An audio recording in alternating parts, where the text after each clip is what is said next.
CPM party రాష్ట్ర కార్యదర్శి వర్గ సభ్యుడిని బీజేపీ ప్రభుత్వం కేంద్రంలోనూ రాష్ట్రంలోనూ ప్రజలకి దగా చేస్తూ ఉంది. ప్రధానంగా గిరిజనులకి, రైతులకి, అట్టడుగు ప్రజానీకం యొక్క చట్టాలు ఏవైతే ఉన్నాయో ఆ చట్టాలన్నీ నిర్వీర్యం చేస్తూ ఉంది. ప్రధానంగా రాజ్యాంగం ఏదైతే ఉందో రాజ్యాంగం యొక్క మౌలిక సూత్రాలన్నీ దొంగలోకి తొక్కే ప్రయత్నం చేస్తూ ఉన్నారు. ఆ రకంగా మనం పరిశీలించినప్పుడు ఏజెన్సీ ప్రాంతానికి జీవో నంబర్ 3 ఉంది. దాదాపు 100% ఉద్యోగాలు ఇవ్వాల్సి ఉంది. గిరిజనులు పండించే పంటకు సంబంధించిన అంశం ఉంది.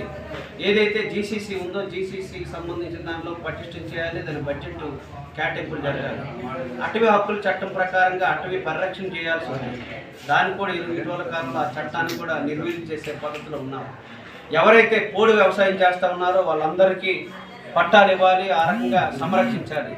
ఆ రకంగా కూడా సంరక్షించలేదు. మనందరూ తెలుసు, ఆంధ్ర రాష్ట్ర విభజనకు సంబంధించిన దాంట్లో ప్రధానంగా రాజధానికి ఇవ్వాల్సిన నిధుల విషయంలో కానీ, లేదు ప్రత్యేక హోదా విషయంలో కానీ, ఉత్తరాంధ్ర రాయలసీమకి ప్రత్యేక ప్యాకేజీ విషయంలో కానీ, ప్రధానంగా గిరిజన యూనివర్సిటీకి సంబంధించి కేంద్ర ప్రభుత్వం గిరిజనుల యొక్క జీవితాలతో ఆడుకుంటుందనేది సందర్భంగా మనం అర్థం చేసుకోవాలి.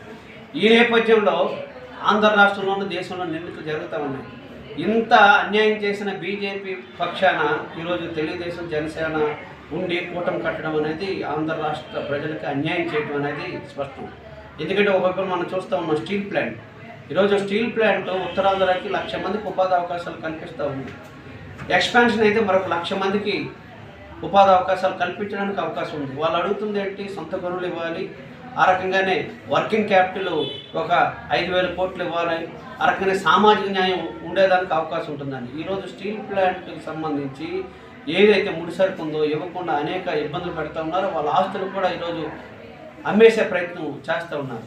అంటే ఆంధ్ర రాష్ట్రానికి అన్యాయం చేస్తున్నప్పుడు దాన్ని ప్రతిఘటించాల్సిన తెలుగుదేశం, జనసేన ఈ రెండు దానితో కుమ్మక్కయి ఈరోజు ఎన్డీఏ పేరుతో ప్రజల దగ్గర రావడం అనేది ప్రజలను వంచడం తప్ప ఇంకోటి కాదనేది సిపిఎం పార్టీ భావిస్తూ ఉంది.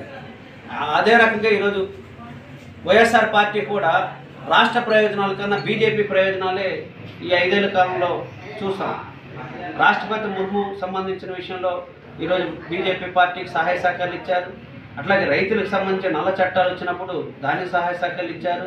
బీజేపీ మాట తూచే తప్పకుండా ఆంధ్ర రాష్ట్రం అమలు చేసే ప్రయత్నం చేస్తున్నారు. కాబట్టి వైఎస్ఆర్ పార్టీకి కూడా ఓడించాలని సిపిఎం పార్టీ భావిస్తుంది. అందులో భాగంగానే సిపిఎం పార్టీ, సిపిఐ అలాగే కాంగ్రెస్ పార్టీ ఒక అవగాహన ఇండియా కూటమితో రావాలనేది అనుకున్నాం. సిపిఎం పార్టీ 10 స్థానాలు ఆంధ్ర రాష్ట్రంలో పోటీ చేస్తుంది. ఒక ఎంపీ స్థానం మనందరూ తెలుసు, అరకు ఎంపీ స్థానానికి అప్పనర్స పోటీ చేస్తున్నారు.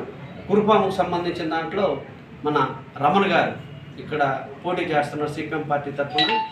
దాదాపు 5 ఏళ్ళ నుండి వీళ్ళిద్దరూ ప్రజల తరఫున పోట్లాడేవాళ్ళు.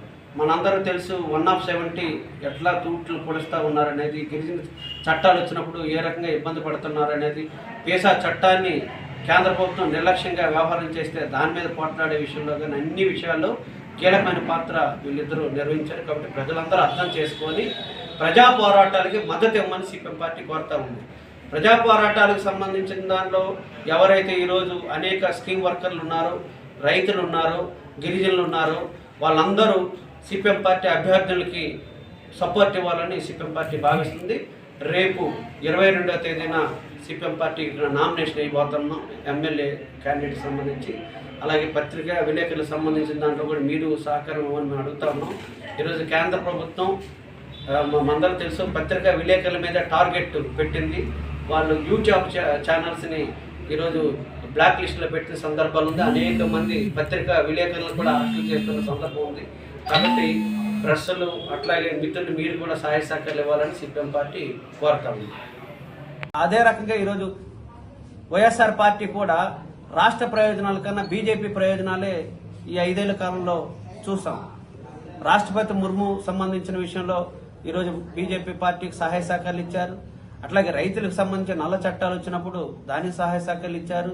బీజేపీ మాట తూచా తప్పకుండా ఆంధ్ర రాష్ట్రంలో అమలు చేసే ప్రయత్నం చేస్తున్నారు. కాబట్టి వైఎస్ఆర్ పార్టీకి కూడా ఓడించాలని సిపిఎం పార్టీ భావిస్తుంది. అందులో భాగంగానే సిపిఎం పార్టీ, సిపిఐ అలాగే కాంగ్రెస్ పార్టీ ఒక అవగాహన ఇండియా కూటమితో రావాలనేది అనుకున్నాం. సిపిఎం పార్టీ 10 స్థానాలు ఆంధ్ర రాష్ట్రంలో పోటీ చేస్తుంది. ఒక ఎంపీ స్థానం మనందరూ తెలుసు, అరకు అంటే ఎంపీ స్థానానికి అప్పనర్స పోటీ చేస్తున్నారు. కురుపాంకు సంబంధించిన దాంట్లో మన రమణ గారు ఇక్కడ పోటీ చేస్తున్నారు సిపిఎం పార్టీ తరఫున. దాదాపు 5 ఏళ్ల నుండి వీళ్ళిద్దరూ ప్రజల తరఫున పోట్లాడేవాళ్ళు. మనందరూ తెలుసు 1 of 70 ఎట్లా తూట్లు పొడుస్తా ఉన్నారనేది గిరిజన